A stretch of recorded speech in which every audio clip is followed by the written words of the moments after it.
तस्मै श्री गुरवे नमः। नमो विष्णुपादाय कृष्णप्रेष्ठाय भूतले श्रीमते भक्तिवेदान्त स्वामिनिति नामिने। नमस्ते सरस्वते देवे गौरवाणी प्रचारिणे निर्विशेष शून्यवादी पाश्चात्य देशोत्तारिणे। वाञ्छाकल्पतरुभ्यश्च कृपा सिन्धुभ्यो एव च पतितानां पावनेभ्यो वैष्णवेभ्यो नमो नमः। जय श्री कृष्ण चैतन्य प्रभु नित्यानंद श्री अद्वैत गदाधर शिवासादि गौर भक्त वृंद। हरे कृष्णा कृष्णा कृष्णा हरे हरे हरे राम राम राम हरे हरे। हरे कृष्णा। तो আমরা শ্রী ঈশোপনিষদ শুরু করব আজকে মন্ত্র 4 দিয়ে, কিন্তু তার আগে আমরা একটু আলোচনা করে নিই। আমরা কি দেখলাম? ঈশাবাস্য নীতি কি? ভগবানের ঈশাবাস্য নীতি যদি কেউ মেনে চলে তার কি সুফল, সেটা আমরা কত নাম্বার শ্লোকে দেখতে পেলাম? 2 নাম্বার শ্লোকে। আর ঈশাবাস্য নীতি যদি কেউ না মানে তার কি কুফল, সেটা আমরা কিসে দেখলাম? 3 নাম্বার শ্লোকে। তো আজ আমরা দেখব যে মন্ত্র 4। মন্ত্র 4 কি? সাধারণত এই 4 এবং 5 এই দুটো মন্ত্রতে বলা হয়েছে যে ভগবানকে, ঈশ্বরকে আমরা আমাদের বুদ্ধি দিয়ে কখনো জানতে পারবো। ঈশ্বরকে বুদ্ধির অগোচর, অর্থাৎ আমাদের বুদ্ধির থেকেও ঈশ্বর অনেক ঊর্ধ্বে। তাই আমরা বুদ্ধি লাগিয়ে ভগবানকে জানতে পারবো না। 6 আর 7 শ্লোকে আমরা পড়ব যে এই জড় জগতে সমদর্শনের দ্বারা পারমার্থিক দৃষ্টি ধীরে ধীরে গঠন হবে। তো এটা আমরা পড়ব 6-7, যে কিভাবে ভগবানকে কি আমরা তাহলে কখনোই জানতে পারবো না? না, ভগবানকে আমরা জানতে পারবো। কিভাবে জানতে পারবো সেটা আমরা 6 আর 7 পড়ব। আর 8 নাম্বার মন্ত্রতে কি আছে? ওই দৃষ্টিকে চিৎ জগতে প্রসারিত করে ঈশ্বর দর্শন। তো আমরা 1, 2, 3 আগে পড়েছি। আজ আমরা 4 নাম্বার শ্লোক দিয়ে শুরু করব। 4 নাম্বার শ্লোকে কিভাবে আমরা ঈশ্বরকে জানতে পারবো সেই প্রসঙ্গে হচ্ছে মন্ত্র 4। ঠিক আছে? তাহলে আমরা ঈশাবাস্য নীতিকে গ্রহণ করব। গ্রহণ করার সুফল হচ্ছে, গ্রহণ করলে কি হয় আমরা মন্ত্র 2 জানলাম। গ্রহণ যদি আমরা না করি আমাদের জীবনে, তাহলে এই মন্ত্রের যে কুফল আমরা জানলাম মন্ত্র 3। আর তাহলে কি আমরা ভগবানকে কখনোই জানতে পারবো না? ভগবানকে বলছে সাধারণ বুদ্ধি দিয়ে, এই ইন্দ্রিয় দিয়ে আমরা ভগবানকে জানতে পারবো না। তাহলে আমরা কিভাবে জানবো সেই প্রসঙ্গে 4 নাম্বার শ্লোকে কি বলছে দেখুন। ওম অনেজপ্তেকং মনসোজবিও। আমি একটু বলবো, আপনারা আমার পেছনে রিপিট করবেন। অনেজাতেকং মনসোজবিও নৈনন্দে বাপ্নুবন পূর্বমর্ষাৎ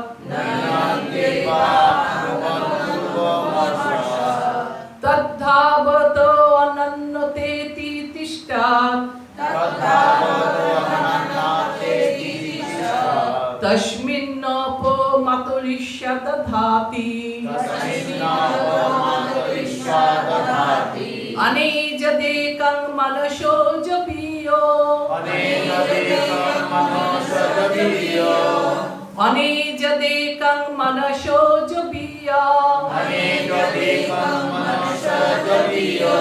নৈন দেবা আপ্নুবন পূর্বমর্ষাৎ তদ্ধাবৎ অনন্যতেতি উৎতিষ্ঠো তস্মিন্নাপমতরিষ্যদধাতি তস্মিন্নাপমতরিষ্যদধাতি তার ধামে যদিও তিনি স্থির, তবুও পরমেশ্বর ভগবান মন অপেক্ষা দ্রুতগামী এবং অন্যান্য ধাবমান সকলকে অতিক্রম করতে পারেন। শক্তিমান দেবতারা তাকে প্রাপ্ত হন না। বায়ু বা বাড়ি প্রদানকারী দেবতাগণের নিয়ামক পরমেশ্বর ভগবান এক স্থানে স্থিত থাকা সত্ত্বেও অন্য সকলকেই অতিক্রম করে যান। দেখুন, এটা আমরা যদি ওয়ার্ড টু ওয়ার্ড মিনিং দেখি তাহলে একটু আমাদের কন্ট্রাডিক্টরি মনে হচ্ছে না? বলছে ভগবান তার ধামে স্থির, একদিকে বলছে ভগবানকে স্থির, আর অপরদিকে কি বলছে? তবুও পরমেশ্বর ভগবান মন অপেক্ষাও দ্রুতগামী। একবার বলছে ভগবান স্থির, আর একবার বলছে ভগবান দ্রুতগামী। আর এই ভগবানকে এই দ্বন্দ্বমূলক কথা বলছে না, বৈশিষ্ট্যটা বলছে। আর এই ভগবানকে কেউ জানতে পারে না। দেব দেবতারা, এমনকি যারা বায়ু নিয়ন্ত্রণ করছে, বৃষ্টি নিয়ন্ত্রণ করছে, সেই সমস্ত ইন্দ্র, চন্দ্র, বরুণ, এরা কেউ ভগবানকে জানতে পারে না। তারা সম্পূর্ণরূপে ভগবানের সাথে পরিচিত নয়। তাহলে মানব তো দূরের কথা, মনুষ্য জাতি বা মনুষ্য জীবের কথা অনেক দূরে। তাহলে আমরা কি কখনোই ভগবানকে জানতে পারবো না? বলছে হ্যাঁ, আমরা ভগবানকে জানতে পারবো, কিন্তু আমরা যদি মন গড়া কল্পনা প্রসূত চিন্তা ভাবনা করি তাহলে আমরা ভগবানকে কখনোই জানতে পারবো না। দেখুন, এই যে তাৎপর্যটা, এখানে 7টা অনুচ্ছেদ আছে এই চ্যাপ্টারে, এই যে মন্ত্র 4-এর। তো প্রথম অনুচ্ছেদটা কি নিয়ে বলেছে? পরম সত্যকে অনুমান দ্বারা জানা অসম্ভব। যে 7টা অনুচ্ছেদে ভাগ আছে, আপনাদের তাৎপর্যটা, আপনারা তাৎপর্যটা বাড়িতে পড়বেন, আমি জিসটা বলছি। প্রথম অনুচ্ছেদে কিসের আলোচনা হয়েছে? যে পরম সত্যকে কখনোই অনুমানের দ্বারা জানা যাবে না, অসম্ভব। 2 নাম্বার অনুচ্ছেদে কি বলা হয়েছে? পরম সত্যের শক্তি উদ্ঘাটনের মাধ্যমে তাকে জানা যায়। অর্থাৎ ভগবান যদি নিজের শক্তি দিয়ে আমাদের সামনে, আমি এটা ডিটেলে বলবো, আমি জাস্ট পয়েন্টগুলো বলছি এখন। উদ্ঘাটনের মাধ্যমে ভগবানকে জানা যায়। 3 নাম্বার অনুচ্ছেদে কি বলছে? যে ঈশ্বর ও তার শক্তি পরস্পর ভিন্ন ও অভিন্ন। ভগবান আর ভগবানের শক্তি এরা একদিক থেকে ভিন্ন, অপর দিক থেকে অভিন্ন। তারপর কি বলছে? 4 আর 5 অনুচ্ছেদে বলছে ঈশ্বরের আত্মপ্রকাশের দ্বারাই সীমিত জীব তাকে জানতে পারে।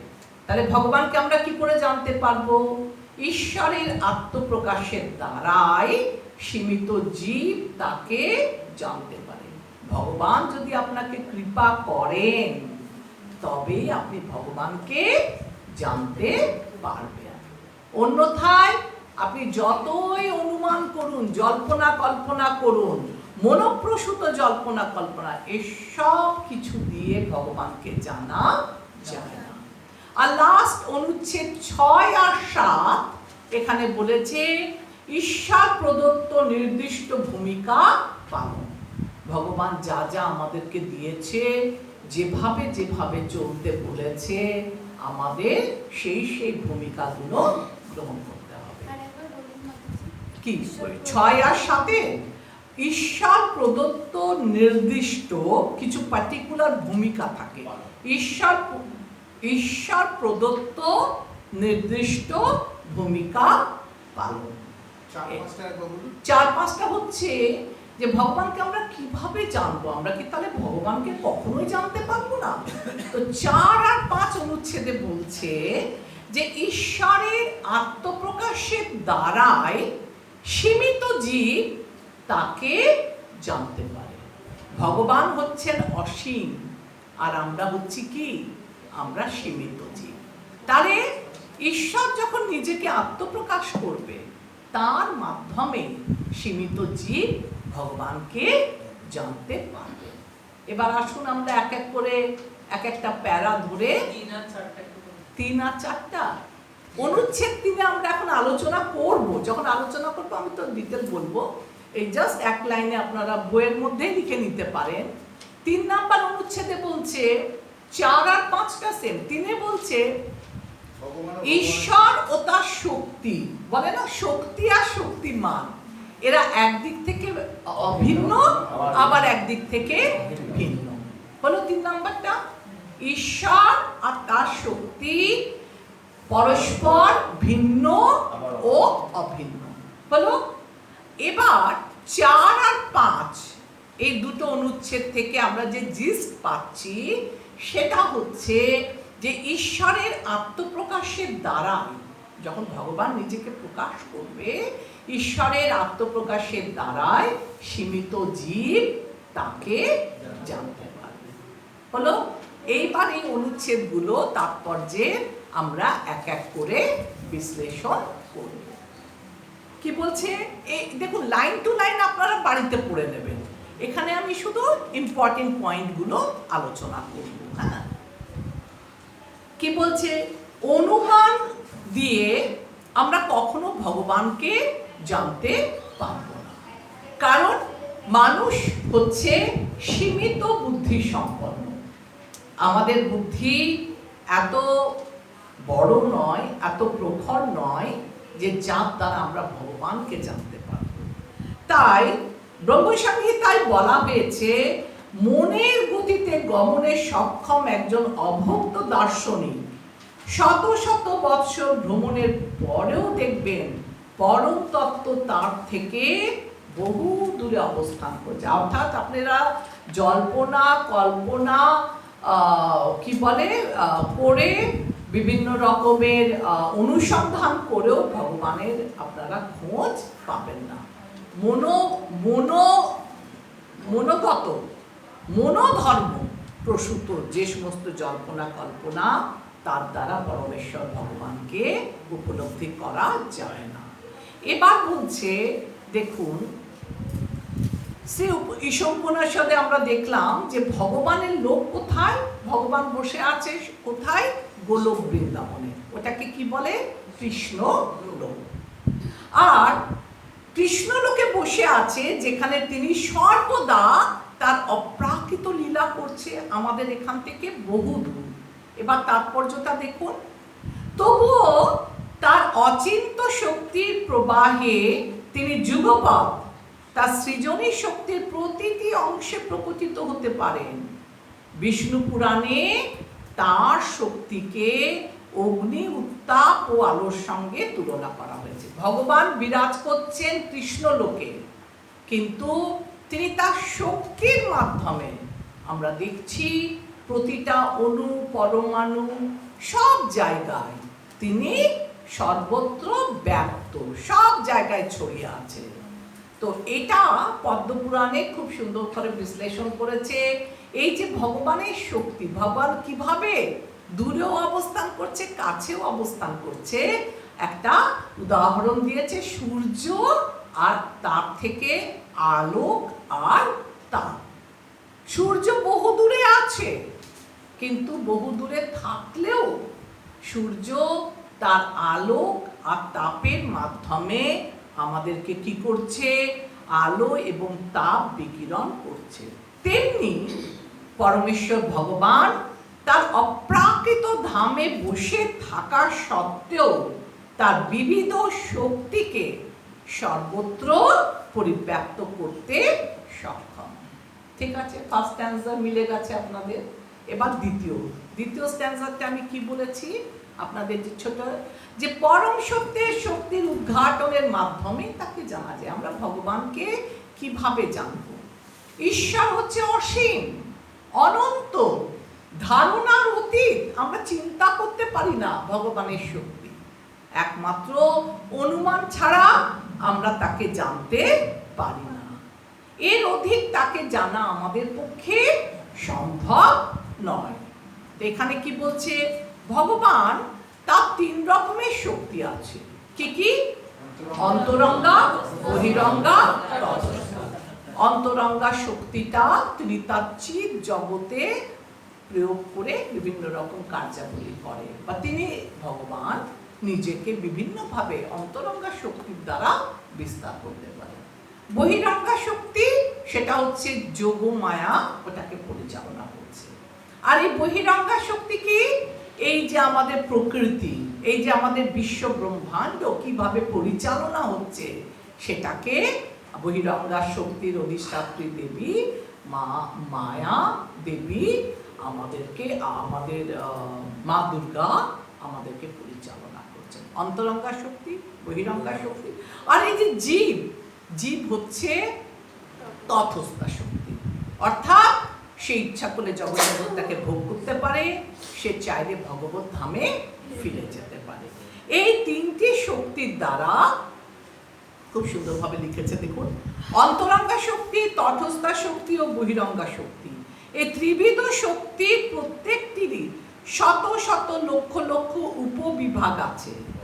প্রভুত্বকারী দেবতা তারা যারা প্রাকৃতিক ইন্দ্রিয়গ্রাহ্য বিষয়, যেমন বায়ু, আলো, বৃষ্টিপাত প্রভৃতি নিয়ন্ত্রণ ও পরিচালনার ক্ষমতা প্রাপ্ত, তারা পরমেশ্বর ভগবানের সবাই হচ্ছে দেব দেবতারাও হচ্ছে ভগবানের কোন শক্তি?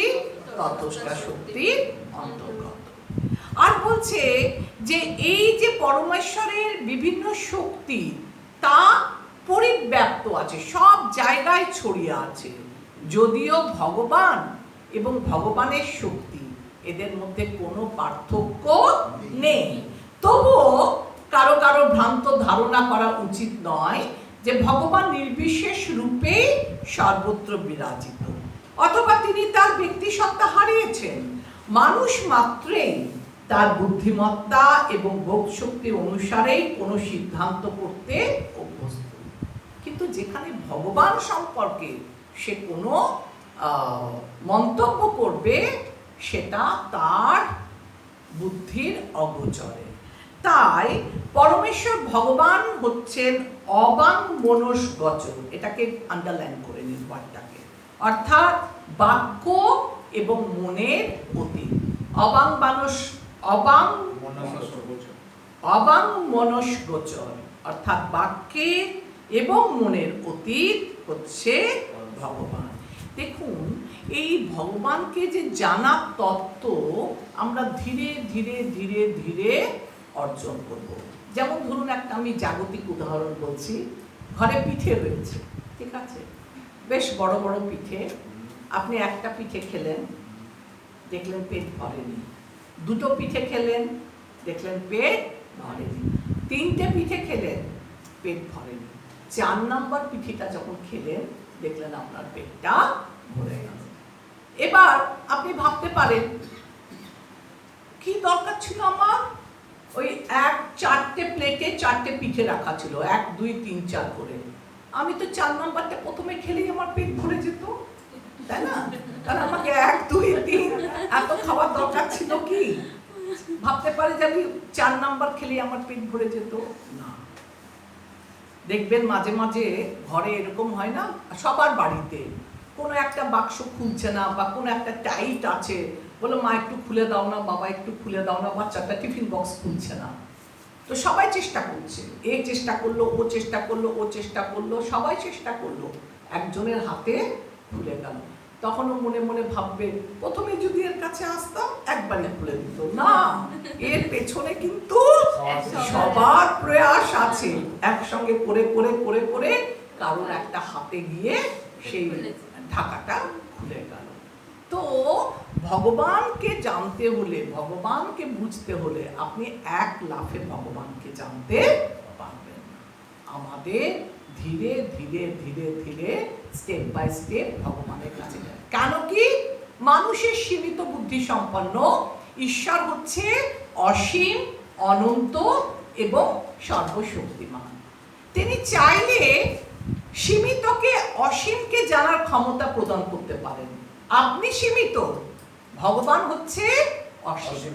ভগবান যদি চায় তাহলে উনি আপনাকে এই অসীম তত্ত্বের পরিচয় তা আপনার কাছে প্রকাশ করতে পারে।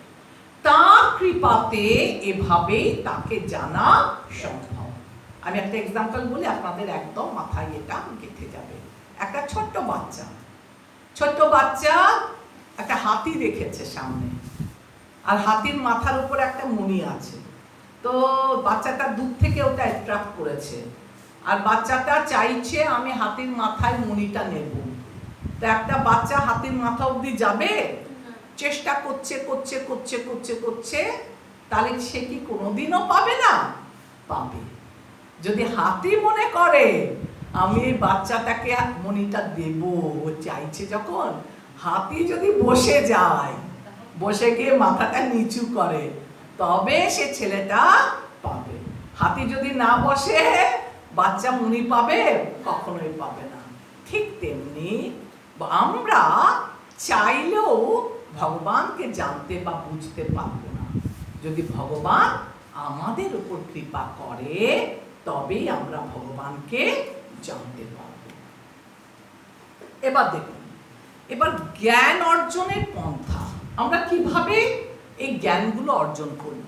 দুই রকম কারণে, একটা হচ্ছে সমন্বয় আর একটা হচ্ছে বিশ্লেষণ, যাকে ইংলিশে বলে সিনথেসিস আর অ্যানালাইসিস। কার্যকরী ক্ষেত্রে প্রযোজ্য আর ফলাফল। সিনথেসিস আমরা কি করি, আমরা জ্ঞান অর্জনের প্রথমে একটা বলি যেটা সমন্বয়। আপনি অনেক কিছু সমন্বয় করছেন, সমন্বয় মানে করছি, সংগ্রহ করছি, সমন্বয় করে করে করে করে দেখছেন। কার্যকরী ক্ষেত্রে প্রযোজ্য, তারপর তার ফলাফল দেখলেন। আর বিশ্লেষণ কি, জ্ঞানার্জনের ক্ষেত্রে প্রযোজ্য, অন্তর্নিহিত কারণ। আপনি জ্ঞান অর্জন করতে চাইছেন, যদি কাজ করতে চান, কার্যকরী ক্ষেত্রে আপনি সমন্বয় করছেন, এটা এনে ওটা এনে সেটা এনে, কার্যকরী ক্ষেত্রে এটা প্রযোজ্য হয়। কিন্তু যদি আপনি নতুন জ্ঞান অর্জন করতে চান, তখন আপনাকে কোন জ্ঞান অর্জনের প্রসেসটা গ্রহণ করতে হবে? অ্যানালাইসিস, অর্থাৎ বিশ্লেষণ, অন্তর্নিহিত কারণ। এবার দেখুন, একটা ছোট বাচ্চা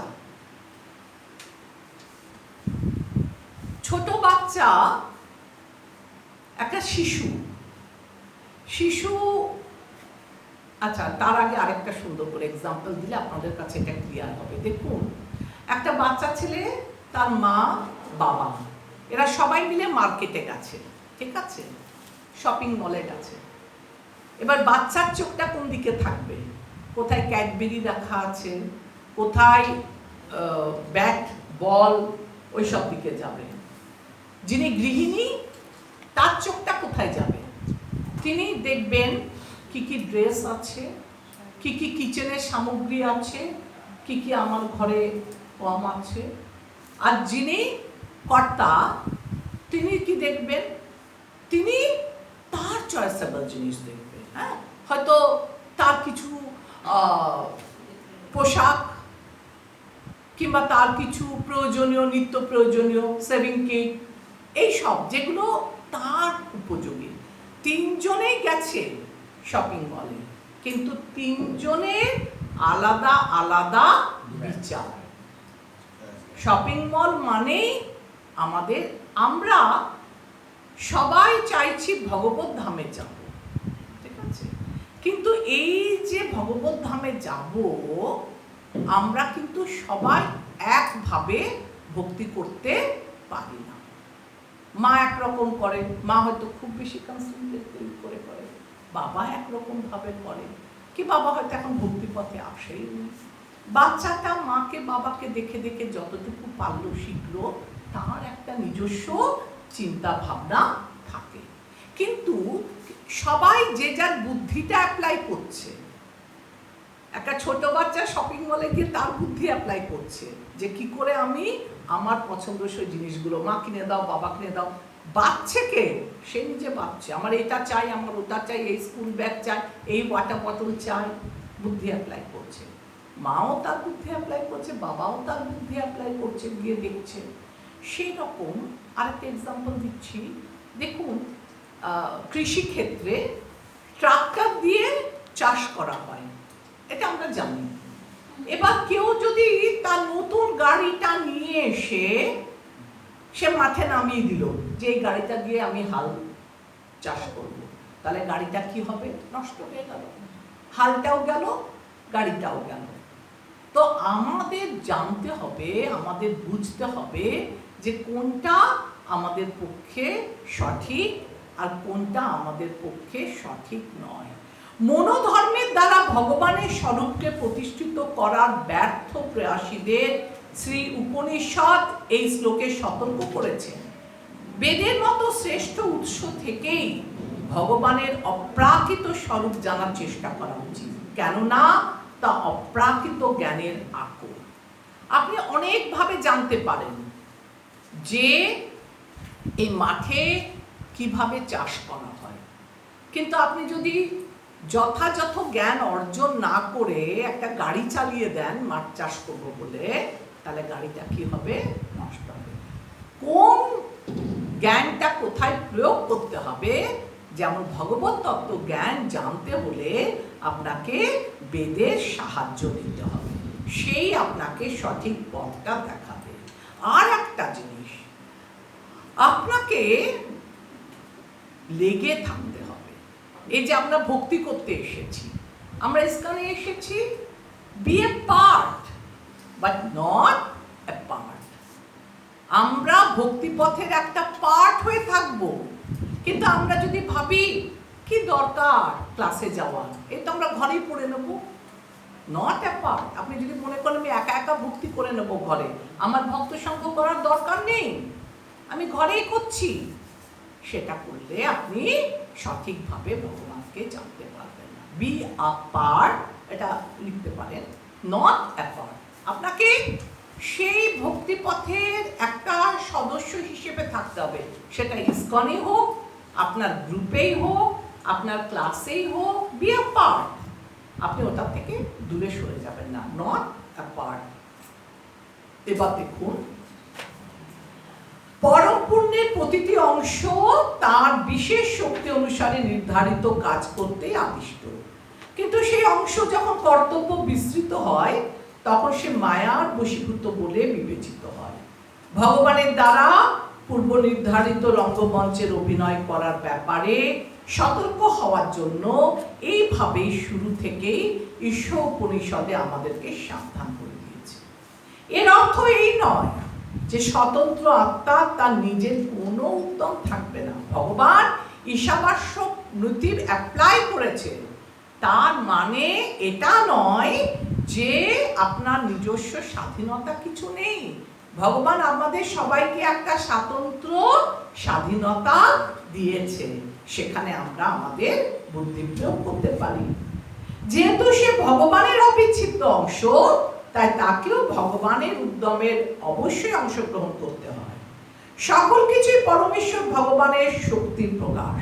বুদ্ধিমত্তা সহকারে কেউ যখন তার ক্ষমতা বা অধিকার যথাযথ প্রয়োগ করে এবং বুঝতে পারে যে সব কিছু হচ্ছে ভগবানের শক্তি, যখন সে শাস্ত্র অধ্যয়ন করবে, জানতে পারবে যে সব কিছু হচ্ছে ভগবানের শক্তি, তখন সে তার প্রকৃত চেতনা জাগরিত করতে পারে, যা বহিরঙ্গা শক্তির মায়ার প্রভাবে অপহৃত হয়েছিল। আমরা এই মায়ার কবলে পড়ে আমাদের জ্ঞান কি হয়েছিল, বিলুপ্ত হয়ে গেছিল। আমরা ভুলে গিয়েছিলাম আমরা স্বরূপত আমরা দেহ নই, আমাদের হচ্ছে চিন্ময় আত্মা।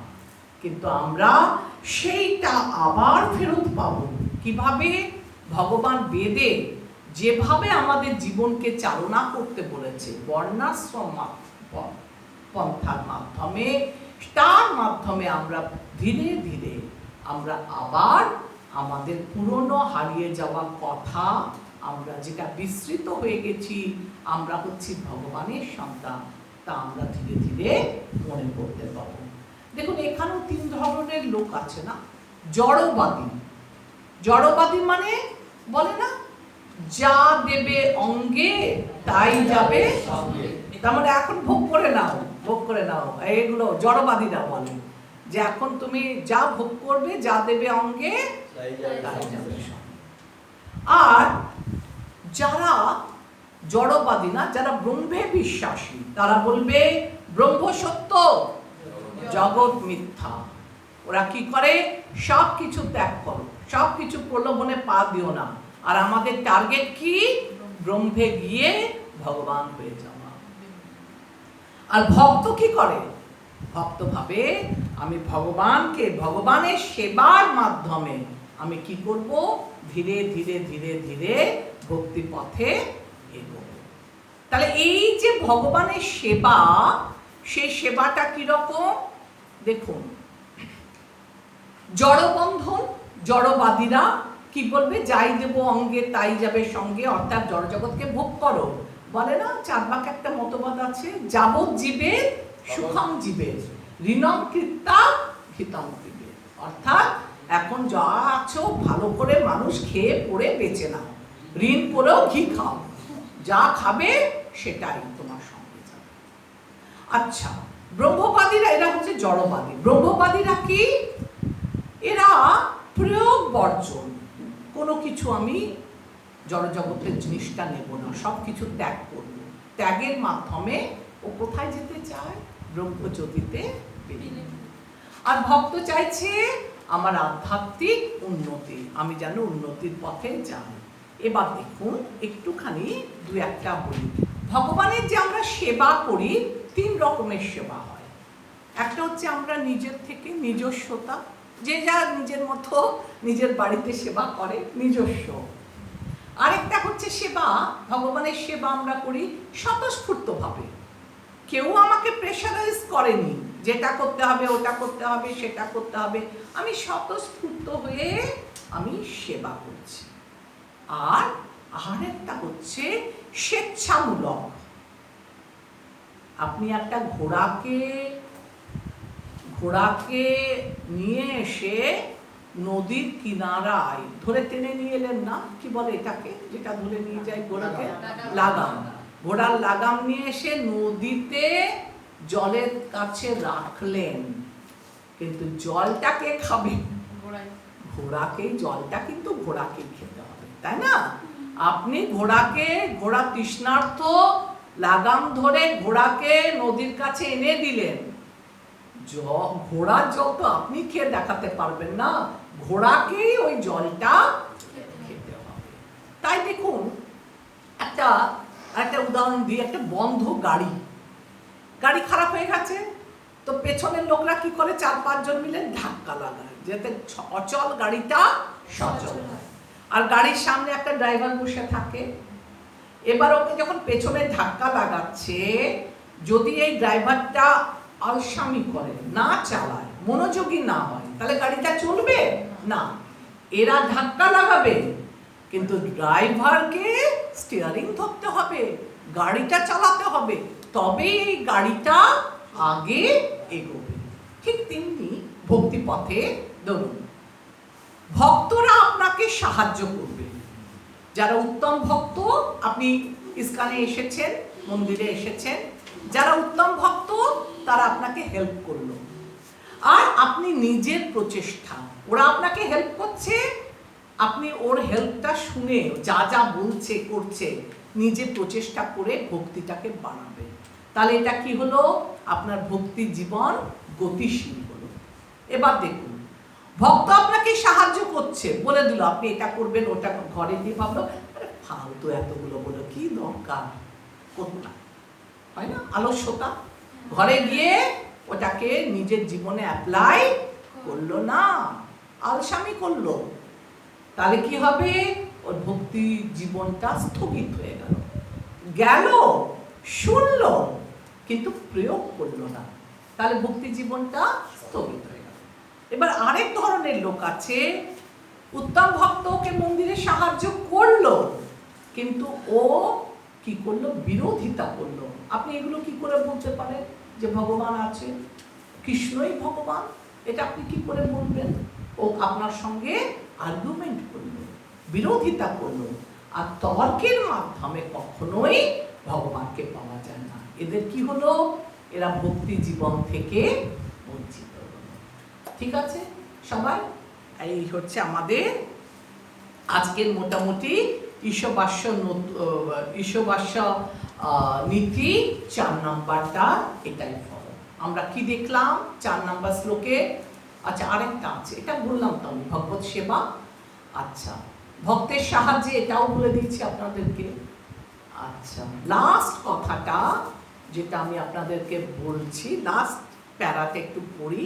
পরমেশ্বর যেহেতু সমস্ত ক্ষমতা প্রদান করেন, তখন তার ইচ্ছা সম্পাদনে তা ব্যবহার করতে হবে, অন্যভাবে নয়। ভগবানের প্রতি আনুগত্য দ্বারাই কেবলমাত্র তাকে জানা যায়। তাই যে এতক্ষণ ধরে আমি বললাম ভগবানকে আমরা জানতে পারি না, কখন জানতে পারবো? যখন ভগবানের প্রতি আনুগত্য দ্বারাই কেবল তাকে জানা যাবে। প্রকৃত জ্ঞান হচ্ছে তার স্বরূপকে জানা, তার শক্তিগুলোকে জানা এবং তার ইচ্ছা অনুসারে এই শক্তিগুলোকে কিভাবে কাজ করে তা জানা। সকল উপনিষদের সারাতিসার ভগবত গীতায় এই সব বিষয়বস্তু পরমেশ্বর ভগবান বিশদভাবে ব্যাখ্যা করেছে। তাহলে আমরা আমাদের মনোধর্মের দ্বারা ভগবানকে কখনোই জানতে পারবো না। যদি ভগবান কৃপা করে, হাতির এক্সাম্পলটা দিলাম, বাচ্চা ছেলেটা মনি চাইছে, পাবে? সারা জীবন পাবে না, কিন্তু হাতি যদি মনে করে আমি একে দেব, এই যদি হাতি বসে গেল তখন সে পেয়ে যাবে। এবার 5 নম্বরে এটাকে আরেকটু বিশদভাবে বলেছে। ভগবানের এই যে দ্বৈত ভাব সেটাকে আমরা আর একটু ভালো করে 5 নাম্বার শ্লোকে দেখব। বার করুন 5 নাম্বার শ্লোকটা। তার আগে একটু বলে দিই আবার। তাহলে আমরা আবাহন মন্ত্র থেকে 3 নাম্বার মন্ত্র অবধি কি জানলাম? ঈশ্বরের নীতির সঙ্গে আমাদের সামঞ্জস্য বিধান রেখে চলতে হবে।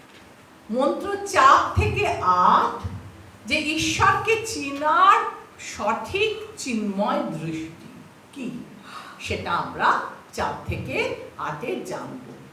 আচ্ছা এখন আমরা 4 আর 5-এ আপনাদের বললাম ঈশ্বর হচ্ছে, ঈশ্বরকে জানা আমাদের পক্ষে সম্ভব না, ভগবানের কৃপার মাধ্যমে আমরা ভগবানকে জানতে পারবো। খুব সোজা, বুঝতে কোনো কষ্ট নেই। এবার 5 নাম্বার শ্লোকে কি বলছে দেখুন। ওম তদ্দে যতি তন্নৈ যতি তদ্দূরে তন্নস্তিকে। বলুন তদ্দে যতি তন্নৈ যতি তদ্দূরে তদন্তিকে তদনন্তরস্য সর্বস্য তদু সর্বশস্য বাহ্যত। তদন্তরস্য সর্বস্য তদু সর্বশস্য বাহ্যত।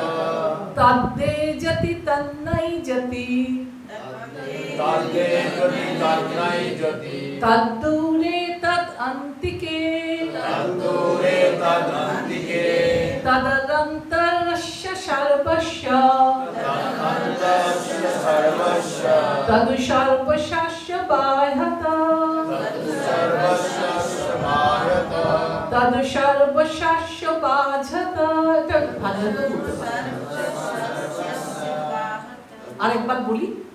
তদ্দে তদ্দে যতি তন্নৈ যতি তদ্দে যতি তন্নৈ যতি তদ্দূরে তদন্তিকে তদ্দূরে তদন্তিকে তদন্তরস্য সর্বস্য তদন্তরস্য সর্বস্য তদ সর্বশস্য বাধ্যতা। তৎ সর্বশস্য বাধ্যতা। পরমেশ্বর ভগবান সচল এবং অচল। তিনি বহু দূরে রয়েছেন, আবার সন্নিকটেও অবস্থান করছেন। তিনি সকল বস্তুর অন্তরে এবং বাইরে অবস্থান করছেন। তো আমরা আপাত দৃষ্টিতে দেখলে মনে হয় এটা কি করে সম্ভব? ভগবান দূরেও রয়েছে, আবার কাছেও রয়েছে, আবার বাইরেও রয়েছে, আবার ভেতরেও রয়েছে। এই সব কথাগুলো একটা কন্ট্রাডিক্টরি বলে মনে হচ্ছে।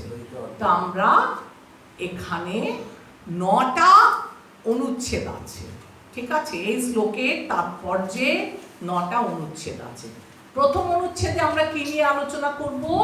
পরমেশ্বর হচ্ছে ইন্দ্রিয়াতীত, অর্থাৎ 1 নম্বর অনুচ্ছেদের জিস্ট হচ্ছে পরমেশ্বর ইন্দ্রিয়াতীত, অর্থাৎ ভগবানকে আমরা ইন্দ্রিয় দিয়ে উপলব্ধি করতে পারবো না। 2 নম্বর অনুচ্ছেদে কি নিয়ে বর্ণনা করা হয়েছে? ঈশ্বর কিভাবে দূরে থেকেও নিকটে। আমরা বলছি না তদ্দূরে তার সন্নিকটে, উনি দূরেও আছেন, কাছেও আছেন। এটা কিভাবে হয়েছে 2 নম্বর অনুচ্ছেদে? 3 থেকে 6, 3, 4, 5, 6 এই 4টে অনুচ্ছেদে বলা হয়েছে বিগ্রহ অর্চনের বিজ্ঞান ও মায়াবাদীদের বিরোধিতা খণ্ডন। বিগ্রহ অর্চন, ভক্তরা বিগ্রহ অর্চন করে, মায়াবাদীরা কি করে? ব্রহ্মে বিলীন হয়ে যেতে চায়, তারা বিগ্রহ অর্চন করতে চায় না। তো এটা সম্বন্ধে আমরা 3 থেকে 6 নম্বর শ্লোকে জানতে পারব। বিগ্রহ অর্চনের বিজ্ঞান ও মায়াবাদীদের বিরোধিতা খণ্ডন। খণ্ডন মানে ওরা যে বিরোধিতা করবে সেটাকে আপনি কিভাবে খণ্ডন করছেন, এটা আমরা 3 থেকে 6 নম্বর শ্লোকে জানতে পারব। এবার 7 নম্বর শ্লোকে, শ্লোক বলছি, অনুচ্ছেদে 7 নম্বর অনুচ্ছেদে ঈশ্বর কি, আপনারা না প্রতিদিন ওই এটা পড়ে আসবেন, কিটা তাৎপর্যটা, তাহলে আমি যখন এটা বলবো আপনারা ধরে নিতে পারবেন তাড়াতাড়ি। অনুচ্ছেদ 7, এখানে কি হবে? ঈশ্বর কিভাবে নির্গুণ হয়েও সগুণ। আমরা বলছি না যে ভগবান হচ্ছেন নির্গুণ, তো নির্গুণ হয়ে কিভাবে উনি সগুণ হলেন সেটা সম্বন্ধে আমরা কোথায় দেখব? কোন প্যারাতে? 7 নম্বর অনুচ্ছেদে। আর 8 আর 9 এই দুটো যে লাস্ট প্যারাগ্রাফ, মানে লাস্ট অনুচ্ছেদ, ওখানে দেখব কি লেখা আছে? যে ঈশ্বর সর্বত্র ব্যাপ্ত, সর্বব্যাপ্ত হয়েও সব কিছু থেকে পৃথক। সব কিছুর মধ্যে ভগবান আছে, কিন্তু ভগবান সব কিছুর মধ্যে থেকেও উনি পৃথক। ভগবান কৃষ্ণ লোকে আছে, গোলক বৃন্দাবনে আছে, নিত্য আছে, আর একই সাথে এই জড় জগতে প্রতিটা অণু পরমাণুতেও তিনি বিরাজমান। তো দেখুন এই যে কথাগুলো না, এটা একটু কন্ট্রাডিক্টরি হচ্ছে না? ভগবান সচল, এই মন্ত্রতে কি বলছে? ভগবান সচল, একই সময় বলছে ভগবান অচল। উনি সচল বলছে একবার, আবার একের সাথে বলছে উনি অচল, আবার বলছে তিনি বহু দূরে আছেন, আবার বলছেন তিনি নিকটে আছেন। তাহলে এই যে যুক্তি, এগুলোকে বলে ইলজিক্যাল, যে যুক্তি নিম্ন স্তরের বিষয়। আমরা যুক্তি দিয়ে সব সময় সবকিছু বুঝতে পারবো না, সব সময় তর্ক করে যুক্তি করে আপনি সব বিষয় বুঝতে পারবেন না, যুক্তি প্রয়োগের অযোগ্য। আর কিছু জিনিস থাকে যেটা যুক্তির ওপরে, আমরা যে যুক্তি করছি না, সে কিছু বলবে, আপনি কি ভগবান দেখেছেন? আপনি যে আমাকে বলছেন যে ভগবান আছে, আপনি চোখে দেখেছেন? যুক্তি করবে না, আপনার সঙ্গে তর্ক করবে। তো বলছে তর্ক করে ভগবানকে পাওয়া যায় না, যুক্তি দিয়ে ভগবানকে, যুক্তির সীমার ঊর্ধ্বে আছে ভগবান, যার উপস্থিতিতে যুক্তি কাজ করে না, ভগবানের উপস্থিতিতে কোনো রকম, এটাকে বলা হয় পরাযৌক্তিক, ট্রান্সলজিক্যাল। পরাযৌক্তিক যুক্তি যৌক্তিক, এটাকে বলা হচ্ছে ট্রান্সলজিক্যাল, যে ভগবানের ক্ষেত্রে কোনো যুক্তি কাজ করে না। আমি একটা আপনাদের উদাহরণ দিই, তাহলে আপনারা একদম ক্লিয়ার হয়ে যাবে। প্রথমটা কি বললাম? ইলজিক্যাল, অযৌক্তিক। কি না, যুক্তি হচ্ছে নিম্ন স্তরের জিনিস, অনেক নিচু স্তরের যুক্তি, তর্ক, এগুলো নিচু স্তরের জিনিস, যুক্তি প্রয়োগে অযৌক্তিক। ভগবানের বিষয় হচ্ছে কিরকম, কিছু জিনিস থাকে তাকে বলে ট্রান্সলজিক্যাল, পরাযৌক্তিক, যৌক্তিক, অর্থাৎ এরা যুক্তির ঊর্ধ্বে, কোনো রকম যুক্তি তর্ক দিয়ে এগুলো হয় না। একটা উদাহরণ দিচ্ছি, দেখুন টর্চ লাইট, এবার আপনারা বুঝবেন ব্যাপারটা আমি কি বোঝাতে চাইছি। একটা টর্চ লাইট, অন্ধকার যখন টর্চটা জ্বাললেন, আপনি যেটা যেটা রাস্তায় গর্ত আছে পড়ে যাবেন, অন্ধকার রাত, টর্চ জ্বালিয়ে ও আপনাকে রাস্তা দেখিয়ে নিয়ে যাবে খুব সুন্দর করে। টর্চটা কিন্তু খুব ভালো কাজ করছে এখানে, ঠিক আছে? এই টর্চ আপনাকে অন্ধকারের পথ দেখালো, ঘরে লোডশেডিং হয়ে গেলে এই টর্চ আপনাকে সমস্ত জিনিসপত্র হাতের কাছে এনে দেবে, কত উপযোগী। কিন্তু এই টর্চ কখন কাজ করবে না? যদি সকালবেলা ভোরবেলা ওই টর্চ দিয়ে আপনি ভাবেন আমি সূর্যকে দেখব, দেখা যাবে না, টর্চ কোনো কাজ করবে না। কারণ বিয়ন্ড টর্চের আলো হচ্ছে সূর্যের আলো। তখন ওই আলো, টর্চের আলো কোনোভাবেই, টর্চের আলো কখন ইউজফুল? যদি সেটা অন্ধকার থাকে, রাত থাকে, নাইট থাকে, তখন। আর সূর্য, আমরা বলছি না ভগবানকে কি বললো, কখনো সচল কখনো অচল, দু রকমের কথা বলেছে। আর কি বলছে, ভগবান কখনো দূরে কখনো নিকটে। একটা সূর্য, সূর্য আমাদের থেকে বহু দূরে আছে, কিন্তু সূর্য তার কিরণ, তার আলো, তার তাপ দিয়ে আমাদের নিকটে আছে। যদিও ভগবানকে আমরা দেখতে পাচ্ছি না, যদিও ভগবান আমাদের থেকে অনেক অনেক দূরে আছে, কিন্তু ভগবান তার শক্তির মাধ্যমে সর্বত্র ছড়িয়ে আছে। কিভাবে? সকাল থেকে উঠে আমরা যখন সূর্য দেখছি, এই সূর্যটা কি? ভগবানের প্রভাসী শশী, আমরা পড়েছি না বৈভব যোগ, বিভূতি যোগ, ভগবদ গীতায় পড়েছি না? হ্যাঁ, কি বলছে? যে আমি হচ্ছি সূর্যের আলো, চন্দ্রের কিরণ, আমি হচ্ছি এই জলের রস। আর ভগবান বলছেন আমি হচ্ছি পৌরুষ। যা যা আমরা জিনিস দেখছি এসব কিছু ভগবানের সৃষ্টি। তো আমরা ভগবানকে কিভাবে দর্শন করব? ভগবানকে আমরা চোখ দিয়ে দর্শন করতে পারবো না, কারণ আমাদের ইন্দ্রিয়গুলো লিমিটেড, অপূর্ণ। তাই ভগবানকে দেখতে গেলে ভগবানের শক্তির মাধ্যমে আমরা ভগবানকে অনুভব করতে পারব। আর কি বলছে?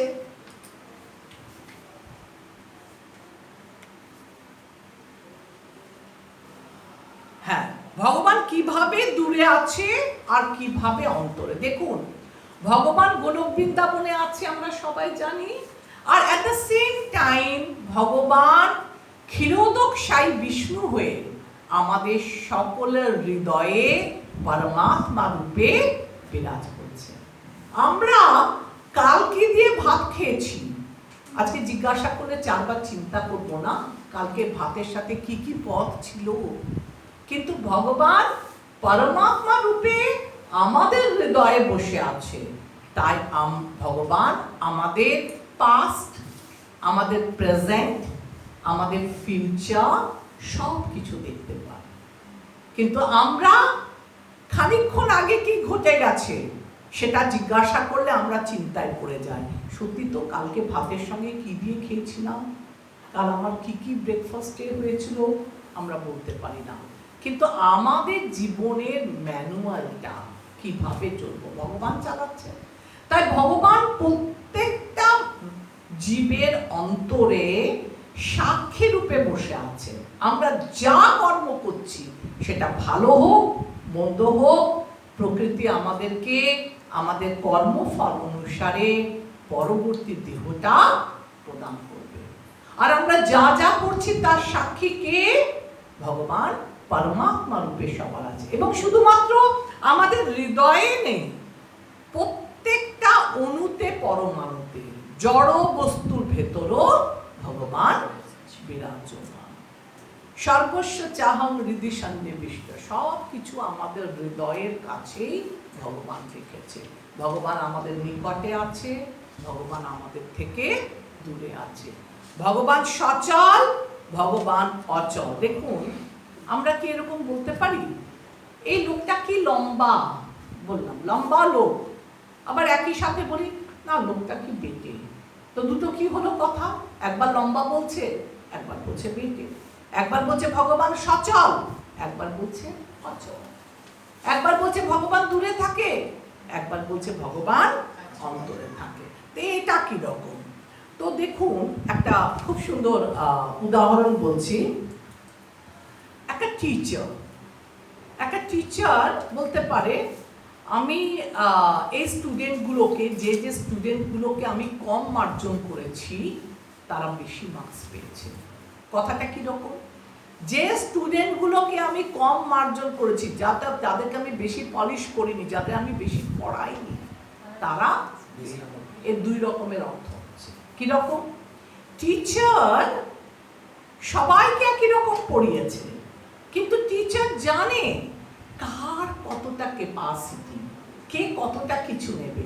একে একটু পড়ালেই এ ধরে নেবে, একে একটু হিন্টস দিলেই, একটা দুটো পয়েন্ট বললেই এ ধরে নেবে। এর পেছনে আমাকে খাটতে হবে, কারণ কি একে আমাকে পাস করাতে হবে। তো বলছে কথাটা কন্ট্রাডিক্টরি হচ্ছে, যাকে কম মার্জন করেছি সে বেশি নাম্বার পেয়েছে, কিন্তু আসলে প্রত্যেকটা মানুষের ভেতরেই আমাদের ভগবানের ভক্তি আছে। এবার ভগবান কি বলছে? যে যথা মাং প্রপদ্যন্তে তাং তথৈব, যে আমাকে যেমন ভাবে প্রপত্তি করবে আমি তাকে সেইভাবে কৃপা করব। তাই যারা অধার্মিক তারা কখনোই ভগবানকে দেখতে পায় না। আচ্ছা, এরপর দেখুন ভগবদ গীতার 4:11, না এখানে একটুখানি ইম্পর্টেন্ট একটা লাইন আছে, পড়ি। এবার আপনারা এই যে কন্ট্রাডিক্টরি কথা আরেকটু এক্সাম্পল দিন, তাহলে আপনাদের সবাই শুনছেন তো মন দিয়ে? ভালো লাগছে? এক্সাম্পলগুলো লিখে রাখবেন, কারণ এটা আপনাদের কাজে দেবে। হনুমানকে আমরা সবাই জানি, রাম ভক্ত বজরংবলী হনুমান। সেই হনুমান যখন চাইছে যে আমি সমুদ্র মন্থন করে যাব, সমুদ্রে সীতার খুঁজে যাচ্ছে, সমুদ্রকে লাভ পেরে যাচ্ছে, তখন সে কি করলো? নিজের শরীরটাকে বিশাল করে দিল। এই যে আমরা বলছিলাম না, ভগবান এই দূরে এই কাছে, এই সচল এই অচল, এই গুণাবলীগুলো হনুমানের মধ্যেও আছে। সে নিজের শরীরটাকে বিশাল করে নিয়ে সমুদ্র থেকে চলে গেল লঙ্কায় মা সীতার খোঁজে। এবার সেখানে গিয়ে সেই এত বড় শরীরটা রাখেনি, সেখানে তাকে লুকিয়ে থাকতে হবে। সে তখন নিজের বডিটাকে ছোট করে। তাহলে এটা আপাত দৃষ্টিতে মনে হতে পারে এটা কি করে সম্ভব? এটা একবার বড় হচ্ছে, একবার ছোট হচ্ছে। এগুলো হচ্ছে এক একটা সিদ্ধি। এই সিদ্ধিতে সফল হয়ে সে এটা করতে সক্ষম হয়েছে। আচ্ছা, হনুমান যেমন তার শরীরকে বড় এবং ছোট করতে পারে, তেমনি ভগবান যদি কাউকে কৃপা করে তাহলে, আচ্ছা একটু রিডিং পড়ছি, আপনাদের তাৎপর্য থেকে শুনুন। এমনকি ভগবান যদি জড়া প্রকৃতির আকার নিয়ে আমাদের কাছে উপস্থিত হন, তবুও তার পক্ষে এই জড় শক্তিকে চিন্ময় শক্তিতে রূপান্তরিত করা খুব সহজ। যেহেতু জড়া ও পরাশক্তি এ দুটোই হচ্ছে ভগবানের উৎস, এদের উৎস এক। তাই উৎসের ইচ্ছা অনুসারেই শক্তিগুলো যথাযথ ব্যবহার করা যেতে পারে। যেমন ভগবান মাটি, পাথর কিংবা কাঠের অর্চা বিগ্রহের মধ্যে আবির্ভূত হতে পারেন। এই সমস্ত শ্রী বিগ্রহ কাঠ, পাথর বা অন্য কোনো পদার্থ থেকে প্রকাশিত হলেও তা দেব মূর্তি নয়, যা অপৌত্তলিকরা দাবি করে। দেখুন, ভগবান যারা অপৌত্তলিক, যারা মূর্তি পুজোটাকে মনে করে যে এটা কোনো ভগবান যদি থাকে তো ভগবান এর ভেতর কেন থাকবে, তারা মূর্তি পুজো পছন্দ করে না। কিন্তু ভগবান কি বলে? ভগবান বলে আমার ভক্তরা যাতে আনন্দ পায় আমি সেটাই করব। আমি ভগবান এই অর্চা বিগ্রহের মাধ্যমে ভক্ত সেবা গ্রহণ করে। ভগবানকে আমরা যা ভোগ নিবেদন করি, ভগবানকে শুধু হাত দিয়ে খেতে হয় না, ভগবান তার দৃষ্টির মাধ্যমে দূর থেকে সেই প্রসাদ আস্বাদন করতে পারে। আর একটা বলছিলাম খুব সুন্দর কথা এখানে, যে ভগবদ্গীতা 4:11 ভগবান বলেছেন যে ভক্তের শরণাগতির মাত্রা অনুসারে তিনি তার ভক্তের সঙ্গে সম্পর্কিত হন। সুতরাং শরণাগত ভক্তের কাছে তিনি অত্যন্ত সুলভ, কিন্তু যারা ভগবানের শরণাগত নয় তাদের কাছ থেকে ভগবান বহু বহু দূরে অবস্থান করে এবং তাদের কাছে তিনি একান্তই দুর্লভ। এটা খুব ইম্পর্টেন্ট। যারা ভগবানকে মানে, যারা ভগবানের ভক্ত, তারা ভগবানকে অতি সহজেই খুব কাছ থেকে পেয়ে যায়। কিন্তু যারা ভগবানকে মানে না তারা সেটা বলছে। ঈশ্বর হচ্ছে কি? ঈশ্বর হচ্ছে অসীম, সর্বশক্তিমান, অনন্ত। তিনি স্বেচ্ছায় সীমিত রূপ ধারণ করেন। তিনি চাইলে সীমিত রূপ ধারণ করতে পারেন। সীমিত রূপেও তার পূর্ণ শক্তি বিদ্যমান। তিনি বিশালত্ব প্রদর্শনে আগ্রহী নন, তিনি অসীম কৃপার দ্বারা সহজলভ্য হয়। এবার দেখুন, ভগবান যে বিগ্রহ পাথরের ভেতর, কাঠের ভেতর, এই যে আমরা ভগবানের মূর্তি করি না, সেটা আমরা কেন করি? ভগবানকে সেবা করার জন্য, আরো নিকট থেকে, এবং ভগবান তাতে আনন্দ পায়। ভগবানের আনন্দে আমাদের আনন্দ। আর ভগবান ভক্তেরকে খুশি প্রদান করার জন্য সেই বিগ্রহের ভেতর অবস্থান করে। এবার যুক্তিটা কি? যারা অপৌত্তলিক, যারা পুতুল পুজো মনে করে বিগ্রহ পুজোকে, তারা বিগ্রহ ধ্বংস করা, তাই তারা ঈশ্বর নয়। ত্রুটি কি? তাদের শাস্ত্র দাহ্য, তাহলে তা সাধারণ গ্রন্থ। বলছে ভগবানকে যদি আমরা ভেঙে দিই, মন্দির মসজিদ ভেঙে দাও, সবকিছু, ভগবানের ক্ষমতা তাকে বাঁচা। কিন্তু না, এটা যুক্তি নয়। সে তো একটা শাস্ত্র, সে গীতাই হোক, কোরআনই হোক, বাইবেলই হোক, আগুনে দিলে পুড়ে যাবে, কারণ সেটাই তার ধর্ম। তেমনি মন্দিরকে ভাঙলে সেটা ভাঙবে, ভগবান সেটার জন্য ওকে বাঁচাতে আসবে না। ভগবান তোমায় বুদ্ধি দিয়েছে, তোমায় শক্তি দিয়েছে, তুমি কিভাবে সেবা করছো এটাই তার দেখার বিষয়। তাই যুক্তি কি? ঈশ্বর যে জড় রূপ ধারণ করেন তার ধর্ম বজায় রাখেন। উদাহরণ, শাস্ত্ররূপে গ্রন্থের মধ্যে প্রকট হন, তাই দাহ্য। ভগবানের শক্তিটা আছে বলেই একটা বই পুড়ে যায়, দাহ্য শক্তিটা আছে বলেই বইটা পুড়ছে। মূর্তির মধ্যে প্রকট রূপে, বিগ্রহ রূপে প্রকট হন, তাই ভঙ্গুর।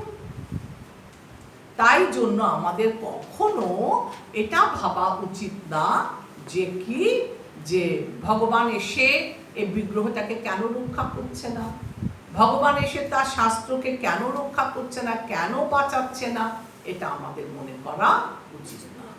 তাহলে এটা আমাদের ভাবা উচিত বিগ্রহকে উপলব্ধি করার তিনটে স্তর আছে। একটা হচ্ছে জড়ময়, একটা হচ্ছে মনোময়, আর একটা হচ্ছে চিন্ময়। একটা ভগবানের বিগ্রহকে আমরা একটা জড় পদার্থ মনে করতে পারি, এই একটা পুতুল, জড়ময়। মনোময়, আপনি মন গড়া কি করতে পারেন, অনেক রকম ভাবে ওটাকে কল্পনা করতে পারেন। আর চিন্ময়, যার মধ্যে ভগবান সত্যি সত্যি বিরাজমান আছে। সবিশেষ ভ্রান্ত মনোময় দর্শন কি, সবিশেষ ভগবানের প্রতীক। আমরা দেখি না যে বিগ্রহ কেবল মাধ্যম, স্বয়ং ভগবান না। দেখুন, একটা বিগ্রহ হচ্ছে একটা মাধ্যম, এ তো স্বয়ং ভগবান না।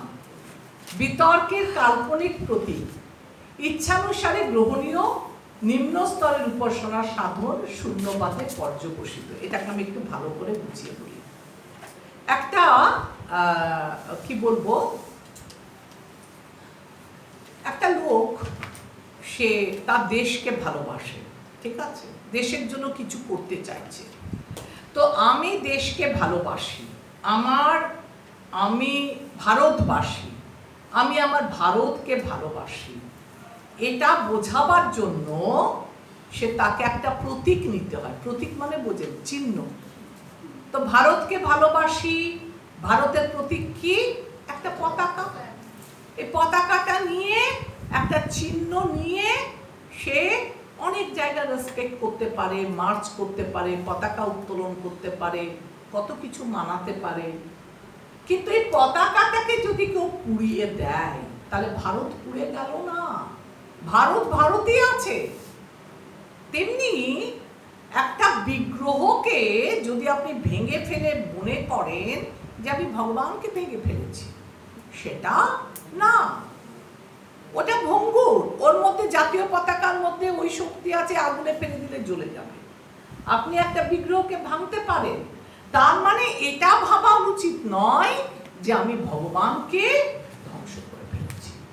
এটা আমাদের, আর বলছে ভগবান সগুণ আর নির্গুণ, এই দুটোই ভগবান। সগুণ মানে কি আর নির্গুণ মানে কি? দেখুন, প্রকৃতিজাত তিনটে গুণ আছে, কি কি? সত, রজ, তম। ভগবান যেহেতু এই তিনটে গুণের স্রষ্টা, তাই এই তিনটে গুণ ভগবানকে কখনো কোনো এফেক্ট করে না। ভগবান কখনোই এই গুণের দ্বারা আবদ্ধ নয়। বলে না যে এদের শ্লোক আছে গীতায়, দৈবী হেষা গুণময়ী মম মায়া দুরত্যয়া মামেব চ প্রপদ্যন্তে মায়ামেতাং তন্মধ্যে। বলছে এই মায়া শক্তি আমারই শক্তি, আমারই দৈবী শক্তি। আর এটা তিন গুণাত্মিকা, সত, রজ, তম। আর এটাকে অতিক্রম করা খুব শক্ত। কিন্তু কেউ যদি আমার আরাধনা করে, কেউ যদি আমার পুজো করে, তখন কি হবে? একে খুব সহজেই পাওয়া যাবে। তো আমরা কি পড়ছিলাম? হ্যাঁ, তো দেখুন, সগুণ আর নির্গুণ হলো। এবার আমরা একটু আলোচনা করি যে ভগবান যে অনেক দূরে আছে, আবার যে ভগবান খুব কাছে। আপনারা কোনো উদাহরণ বলতে পারবেন এ থেকে, শাস্ত্র থেকে, যে ভগবান দূরে আছে? আবার একদম প্রহ্লাদ মহারাজ, তাই না? প্রহ্লাদ কি করেছিল? ভগবান তো ছিল না সেখানে, কিন্তু তার বাবার সাথে হিরণ্যকশিপু আর প্রহ্লাদের মধ্যে কথোপকথনের মাধ্যমে ভক্তকে ভগবান কখনো ছোট করে না। যখন বলছে কোথায় তোমার বিষ্ণু, দেখাও, বলছে আমার ভগবান বিষ্ণু সর্বত্র পরিব্যাপ্ত। বলছে এখানে আছে? বলে হ্যাঁ। এখানে আছে? বলে হ্যাঁ, সর্বত্র, সব জায়গায় আছে। তখন বলে পিলারটায় আছে? বলছে হ্যাঁ আছে। তখন পিলারে মারলো।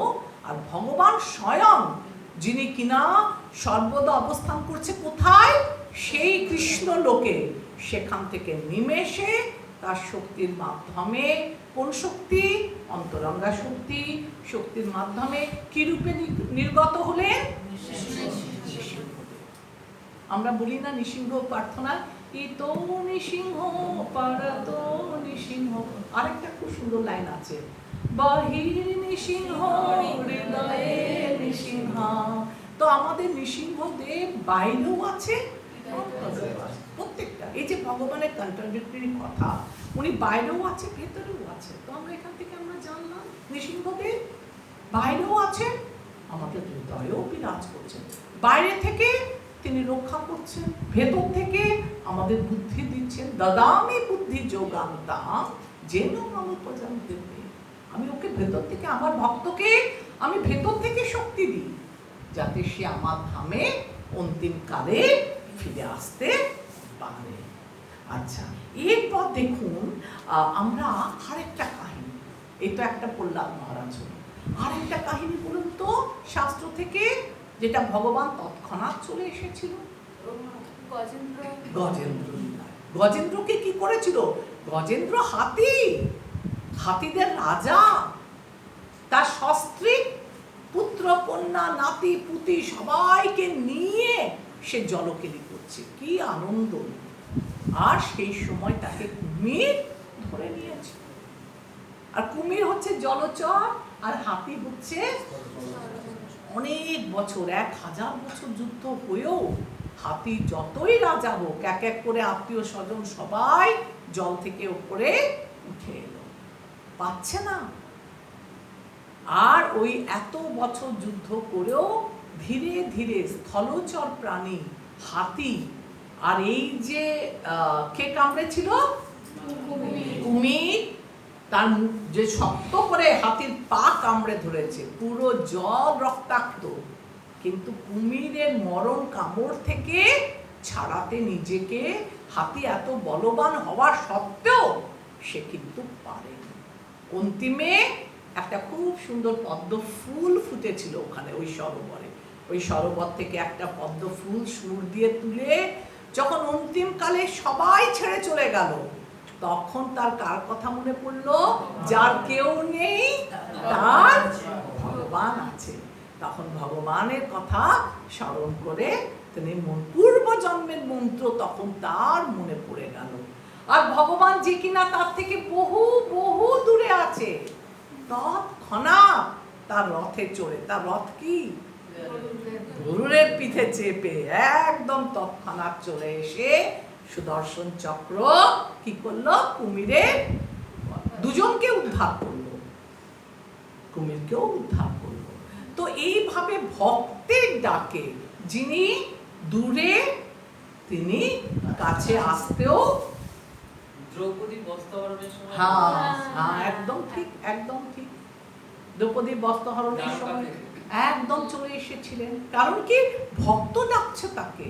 তাহলে এইগুলো যদি আমরা যুক্তি দিয়ে বোঝাতে চাই, তাহলে কি আমরা বুঝতে পারবো? কিছু কিছু জিনিস থাকে যেগুলো যুক্তির ঊর্ধ্বে, কোনো যুক্তি বা তর্ক দিয়ে আমরা তাকে বোঝাতে পারি না। আচ্ছা, আর একটা আমরা দেখছি যে এই যে বলছে ভগবান বহু দূরে আছে আর বহু কাছে আছে, তিনি এই বিশ্ব ব্রহ্মাণ্ডে বিরাট রূপে আছে। আরেকটা খুব সুন্দর এক্সাম্পল আছে, এটা মনে পড়লো। আর ইনি আমাদের অন্তরে কিভাবে আছে? অন্তরে অন্তর্যামী রূপে আছে। আরেকটা খুব উদাহরণ সুন্দর, যে মা যশোদা একবার সবাই বললো না, তোমার ছেলে কি করেছে? কি খেয়েছে? মাটি খেয়েছে। সে ছেলে তো মুখ খুলবে না, তখন বলে চল দেখা, মুখ আ কর, আমি দেখতে চাই কি খেয়েছিস। তখন দেখছে মুখের মধ্যে কি আছে? সমস্ত বিশ্ব ব্রহ্মাণ্ড। মা যশোদা নিজেকেও দেখছে মুখের ভেতর। তাহলে মা যশোদা বাইরেও রয়েছে, দেখতে পাচ্ছে, বাইরে রয়েছে, মুখের বাইরে দাঁড়িয়ে আছে, সামনে দাঁড়িয়ে আছে বালকৃষ্ণ, আবার বাল গোপালের মুখের ভেতর সমস্ত, বাইরেও রয়েছে ভেতরেও রয়েছে, মুখের ভেতরেও দেখছো না দাঁড়িয়ে আছে। তাই এই যে ভগবানের যে ক্রিয়াকলাপ, এগুলো হচ্ছে অচিন্ত, অবর্ণনীয়, যেগুলো মানুষের চিন্তার অতীত। তাই অনেক বড় বড় ঋষি মুনিরা বহুনাং জন্ম নামান্তে জ্ঞানবান প্রপদ্যতে বাসুদেব সর্বং ইতি বহু বহু জন্মগ্রহণ করার পরে এরা জানতে পারে যে আমি হচ্ছি সেই ভগবান, আর তখন এরা আমার আরাধনা করে, পুজো করে, আর আমার কাছে ফিরে আসে। এই সব উন্নত ভক্তরা কি করে? স্থাবর জঙ্গম দেখে, না দেখে তার মূরতি, সর্বত্র দেখে তার ইষ্টদেব। এরা সব জায়গায় উন্নত, যারা এইরকম বহুনাম জন্ম নামান্ত, বহু জন্ম জন্ম ধরে এইভাবে যারা ভগবানকে জেনেছে, তারা অনেক অনেক অনেক শুদ্ধ ভক্ত। আর এরা ভগবান ছাড়া কিছু বুঝে না, আর এরা কিচ্ছু দেখে না, সব জায়গায় স্থাবর জঙ্গম দেখে, এরা না দেখে তার মূরতি, এরা দেখছে সব কিছুর মধ্যে ভগবান রয়েছে। আচ্ছা, লাস্ট অ্যান্সারটা একটু পড়ি, কি বলছে? বাস্তব ঘটনা হচ্ছে যে অন্তরে এবং বাইরে পরমেশ্বর ভগবান ছাড়া আর কিছুই নেই। সমস্ত কিছুই তার বিভিন্ন শক্তির দ্বারা প্রকাশিত হয়। ঠিক যেমন উত্তাপ ও আলো আগুন থেকে নির্গত হয়, এবং এইভাবে বিভিন্ন শক্তির মধ্যে ঐক্য রয়েছে। এই ঐক্য থাকা সত্ত্বেও ভগবান তার সবিশেষ রূপে তারই অবিচ্ছেদ্য অংশ ক্ষুদ্র জীবাত্মা ইন্দ্রিয় ভোগ্য সমস্ত কিছুই ভোগ করে। তাহলে ভগবান আমাদের মধ্যে কখনো সচল, কখনো অচল, কখনো দূরে, কখনো সন্নিকটে। এবার দেখুন আরো সুন্দরভাবে এটাকে বিস্তার করেছে 6 নাম্বার শ্লোকে। পড়াবো? আচ্ছা, ঠিক আছে। এটা যদি অনেকটা হেভি লাগছে তো 4-5 দিয়ে ছেড়ে দিচ্ছি, কিন্তু এটার সাথে রিলেটেড। এটা 6 নাম্বারটা হচ্ছে সব থেকে সোজা শ্লোক, কারণ এই 6 নাম্বার শ্লোকটা আপনারা অলরেডি পড়ে এসেছেন। কোথায়? এখানে কি নিয়ে আলোচনা হয়েছে জানেন? 3 রকমের ভক্ত, উত্তম, মধ্যম, এই দিয়ে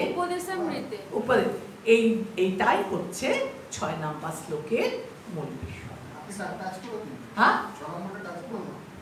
করে দিতে পারি, আমার অসুবিধা নেই, আমি জাস্ট জিস্ট করে দিন। এটা শক্ত না, এটা অলরেডি তোমরা জানো। কি জানো? আজকে আমি কি পড়ালাম এটা একটু আগে রিক্যাপিচুলেট করি, কার কতটা মনে আছে দেখি, তাহলে আপনাদের বাড়ি গিয়ে আর পড়তে হবে না। ঠিক আছে? শ্লোক মুখস্থ তো সবার হয়ে গেছে, এবার আমি পড়াচ্ছি যে আমি রিক্যাপিচুলেট প্রথমে নিজে করি, তারপর আপনাদের। 4 নাম্বার শ্লোক আজকে আমি পড়িয়েছি, আর 5 নাম্বার শ্লোক পড়িয়েছি। 4 নাম্বার শ্লোকে আমরা কি পড়ালাম? 4 নাম্বার শ্লোকে পড়ালাম যে ভগবানের ধামে তিনি কখনো স্থির থাকেন, মানে ভগবান কখনো তার ধামে স্থির হয়ে লীলা কাজ করছে, লীলা বিলাস করছে। হ্যাঁ, আর কখনো তিনি পরমেশ্বর ভগবান মনের থেকেও তীব্র বেগে নিচে আসে। এই যে প্রভুজিরা বলল যে দ্রৌপদী, গজেন্দ্র, এগুলোই তো, আর এর মধ্যে বেশি কিছু থিওরি নেই। এটা থিওরিটা কি? ভগবান কখনো সচল, কখনো দূরে, আর উদাহরণগুলো আপনারা পড়বেন, তাহলে উদাহরণটা মনে থাকলে জাস্ট আপনারা নিজে বুঝবেন। আর বলছে এই যে ভগবানের শক্তি, এই শক্তিগুলো অচিন্ত শক্তি। অচিন্ত মানে কি? যেটা আমরা চিন্তা করতে, কল্পনা করতে পারি না। কেমন অচিন্ত শক্তি? না, ভগবানের এই অচিন্ত শক্তির কথা, আমরা তো জীব, যারা দেবতা তারা পর্যন্ত ভগবানের, আরে যদি জানতোই দেবতারা, ব্রহ্মা ভুল করে।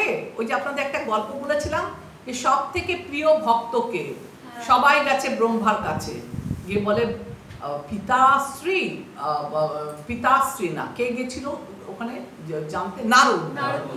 নারদ মুনি গিয়ে বলছেন আমি সবার কাছ থেকে খবর পেলাম ব্রহ্মা তুমি হচ্ছ সর্বশ্রেষ্ঠ ভগবানের ভক্ত। বলছে ছি ছি ছি ছি, আমাকে আর লজ্জা দেবেন না নারদ, কারণ আমি যদি ভগবানের শ্রেষ্ঠ ভক্ত হই তবে কি আমি ভগবানের গাভী চুরি করি না গো বালক গো বৎসকে চুরি করি? আমি তো ভগবানকে পরীক্ষা করতে গেছিলাম যে এটা সত্যিই কি ভগবান। কারণ ভগবান কি করছিল সেই সময়টা, সব বন্ধুদেরকে নিয়ে বসে ফিস্ট করছিল। কেমন ফিস্ট? সবার মা বাবা তার বাড়ি থেকে কি পাঠিয়েছে, ভালো ভালো খাবার।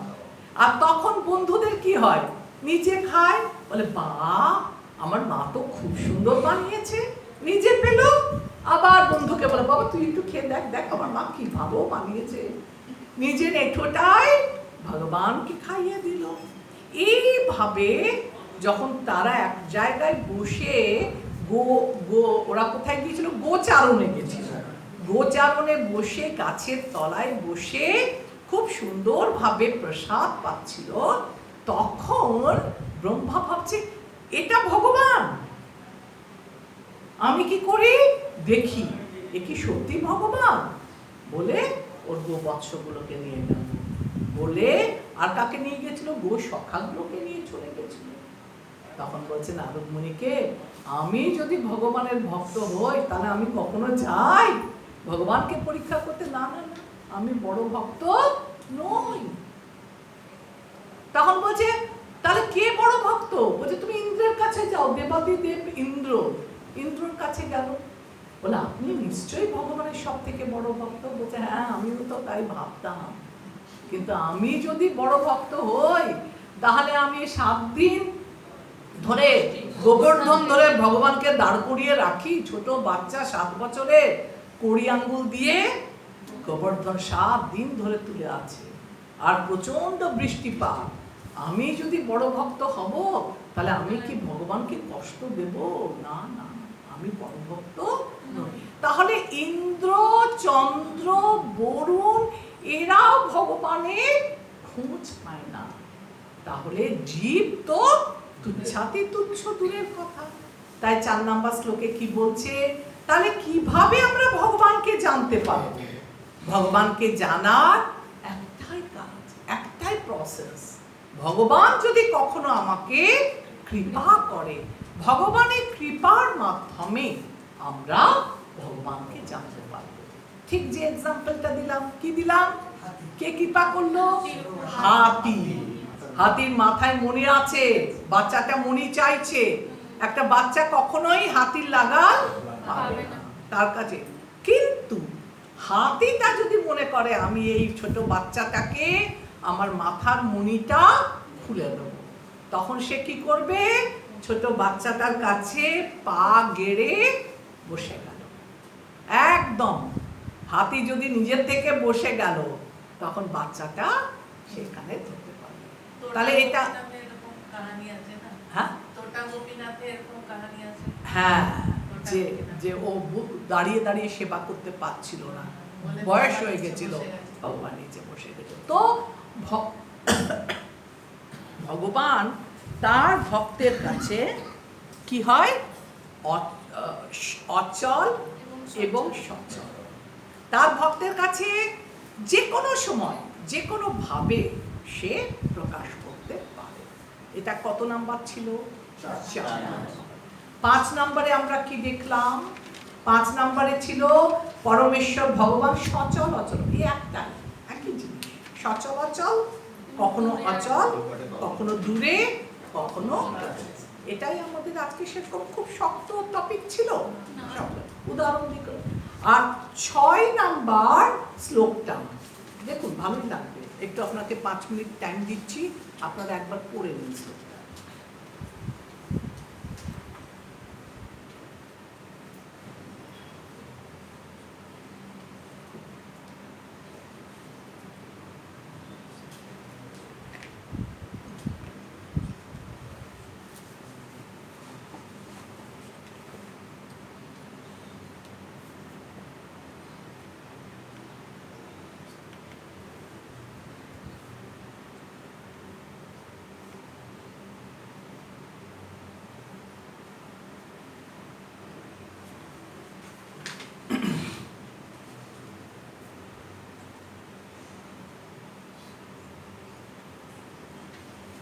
এই 6 নাম্বার শ্লোকটা আপনারা উপদেশামৃততে পড়ে এসেছেন।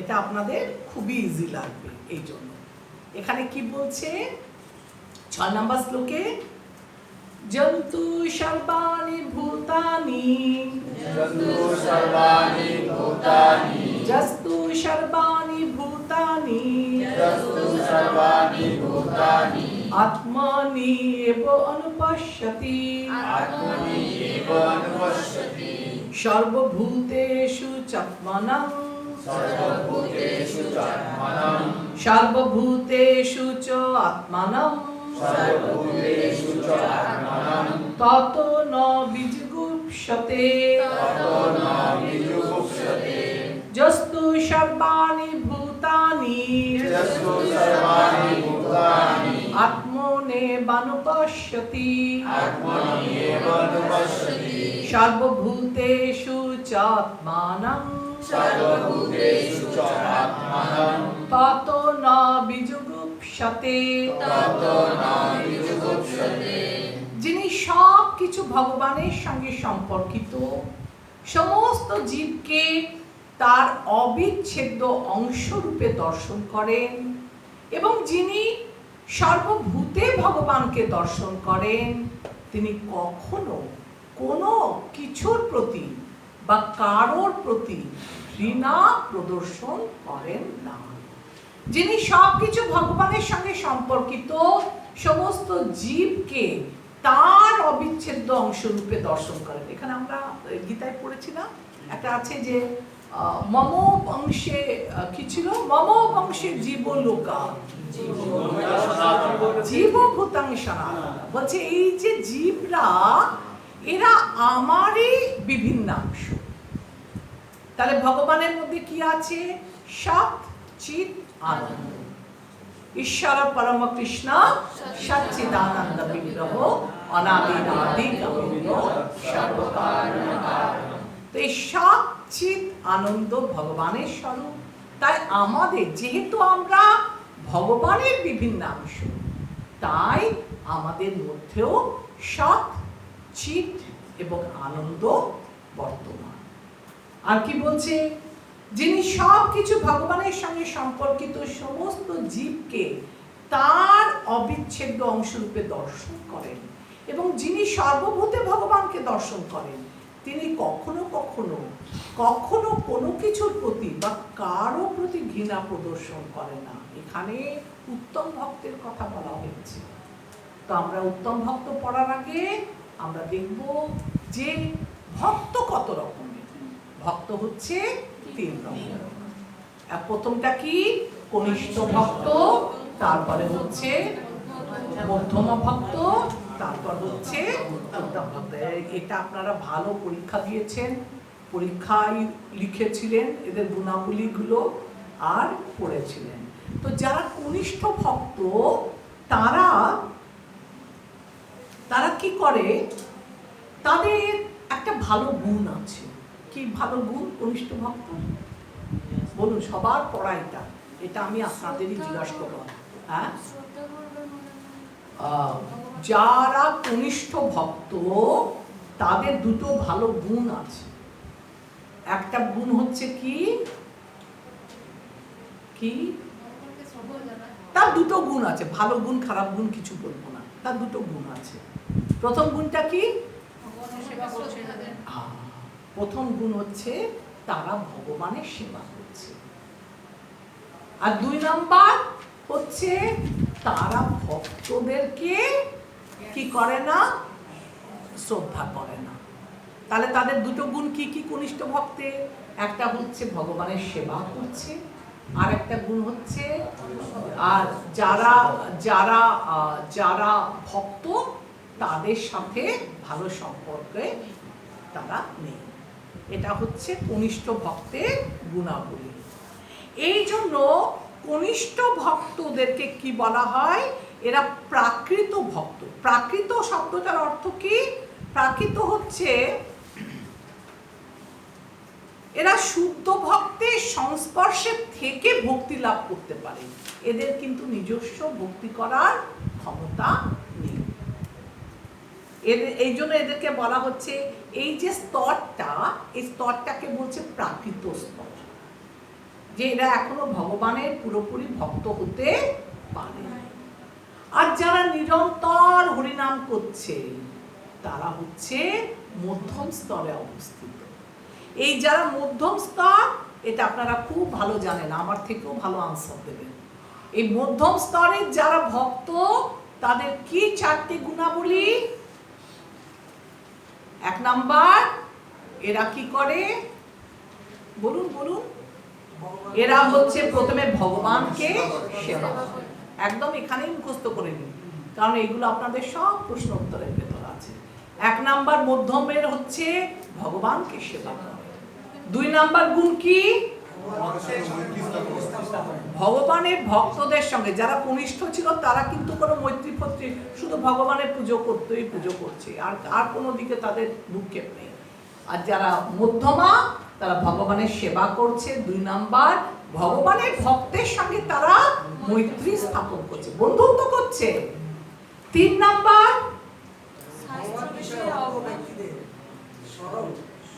তারা, হ্যাঁ, তার মানে তারা মধ্যম অধিকারী ভক্ত থেকে যারা জুনিয়র নতুন ভক্ত তাদেরকে কৃপা করে। তার মানে ঝগড়াঝাটি করবে না, তার মানে তাদেরকে শাস্ত্র জ্ঞান বোঝায়।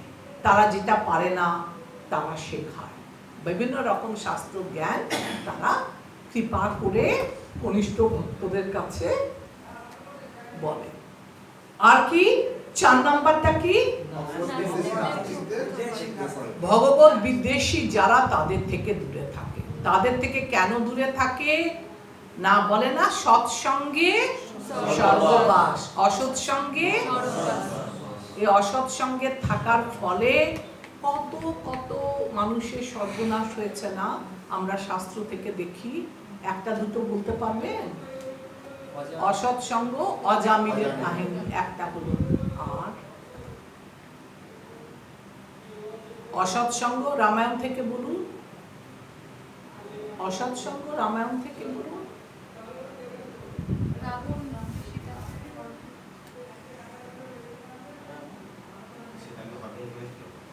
অসৎ সঙ্গ কইকেয়ী।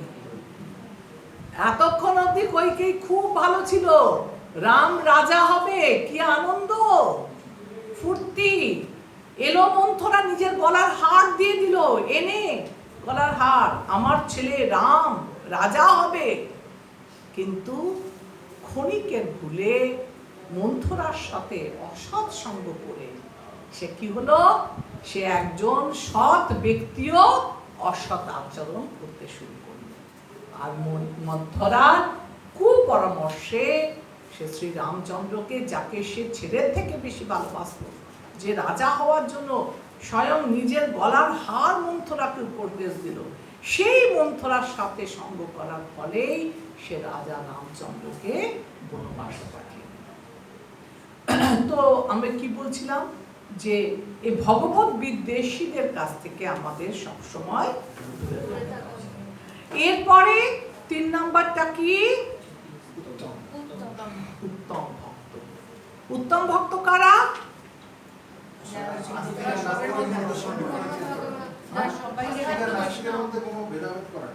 হ্যাঁ, যারা যারা আপনারা পড়েছেন না খুব সুন্দর করে ব্রাহ্মণের গাভী হস্তি না, তারা একটা ব্রাহ্মণ, একটা গাভী, একটা সব কিছুর ভেতর জীবাত্মাকে দেখত। তো সেটা কেমন দেখতো? সেটা আর সবাইকে রেসপেক্ট করতো, শ্রদ্ধা করতো। তো আমরা কি দেখলাম এর থেকে? যে দেহগত ভেদ হিসেবে আচরণ করা, সমান দেখা মানে সবাইকে একই রকম দেখা না। আপনার অন্তরের ভেতর পরমাত্মা আছে, একটা কুকুরের মধ্যেও পরমাত্মা আছে। তো দেহগত ভেদ হিসাবে তাকে সম্মান করা। একটা ব্রাহ্মণকে যেভাবে মন্দিরের ভেতর আনবে, একটা কুকুরকে সে মন্দিরের ভেতর কিন্তু নিয়ে আসবে না। কুকুরকে তার ভেতর ভগবান দেখছে, কিন্তু দেহগত ভেদ হিসেবে সে কি করবে? সম্মান দেবে, দেহগত ভেদ আচরণ। আর একটা দেখুন, আমরা জানি এই উত্তম, মধ্যম এবং কনিষ্ঠ এরা স্তর হিসেবে তিনজন, কিন্তু সবাইকে কন্ট্রোল কে করছে? যে আপনারা শ্লোক মুখস্থ করলেন না, এখনই বললেন ভগবানের নিয়ন্ত্রণাধীন, বললেন না? তো ভগবান সবাইকে কন্ট্রোল করছে। আমরা খুব সুন্দরভাবে বলি না যে একেলে ঈশ্বর কৃষ্ণ আর সবই বৃন্দ, আর যারে জইছে নাচায় সে তৈছে করে নৃত্য। আমাদের সবাইকে ভগবান যেমন যেমন হাতে সুতো ঘোরাচ্ছে, কাঠপুতলি হয় না, পুতুলগুলো নাচ করে, কি বলে ওটাকে, পুতুল নাচ। হ্যাঁ, তো পুতুল নাচ করছে, আমরা পুতুলগুলোকে নাচতে দেখছি, কিন্তু ওর পেছনে একজন কন্ট্রোলার থাকে যে সুতোগুলো ধরে টানছে আর নাচাচ্ছে, যাকে যেরকম নাচাবে, যে পুতুলকে সে সেভাবেই নৃত্য করবে। তো আমরা আমাদের মধ্যে ক্ষুদ্র স্বাধীনতা থাকলেও এই যে আমাদের অ্যাক্টিভিটিগুলো ডে টু ডে, এগুলোর কিন্তু কন্ট্রোলার ভগবানের হাতে। মেন বলে না, নাচাও নাচাও মোরে, মানে তুমি হে ভগবান, তুমি তো আমাকে এগুলো করাচ্ছ, তুমি নাচাচ্ছ, কারণ তুমি একমাত্র ঈশ্বর আর আমরা সবাই তোমার ভৃত্য। তুমি যাকে যেভাবে আদেশ করছো, যাকে যেভাবে নাচাচ্ছ, আমরা সবাই সেইভাবে নৃত্য করছি। তো আমরা কি দেখছি যে এই ভগবান প্রত্যেকটা জীবের হৃদয়ের ভেতর বসে আছে, অনু পরমাণুতে বসে আছে। আর তার জন্যই না আমরা কখনো কখনো দেখবেন হাইওয়ের ওপর দিয়ে যদি গাড়ি করে যান, দূর থেকে কি মনে হয় চকচক চকচক করছে, তেল পড়ে আছে, কাছে গিয়ে দেখছেন যে কিছু জল পড়ে আছে, কাছে গিয়ে কি দেখলেন, ওটা জল। মরুভূমিতে মরীচিকা, মরুভূমিতে আপনি যাচ্ছেন, জল জল, তৃষ্ণার্ত পথিক জল খুঁজছে, আর সেখানে দূর থেকে মনে হচ্ছে গাছের তলায় কি আছে, জল আছে। যেই সামনে গেলে, সামনে গিয়ে দেখলে জল নয়।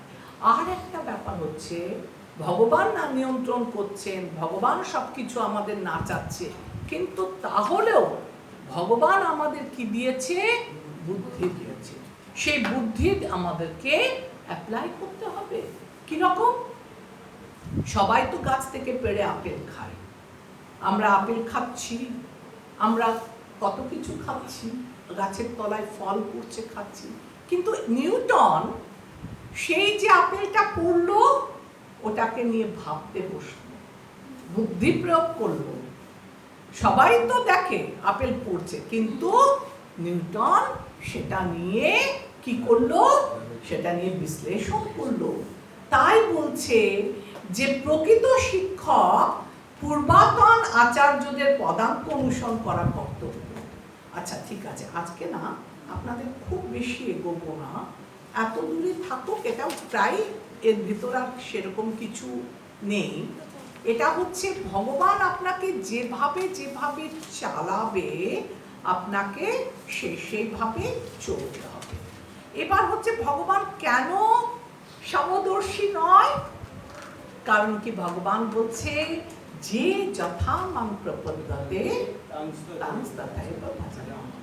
যারা অভক্ত তাদের কাছে ভগবান অনেক অনেক অনেক দূরে, কিন্তু যারা ভক্ত তারা তাদের কাছে অনেক কাছে।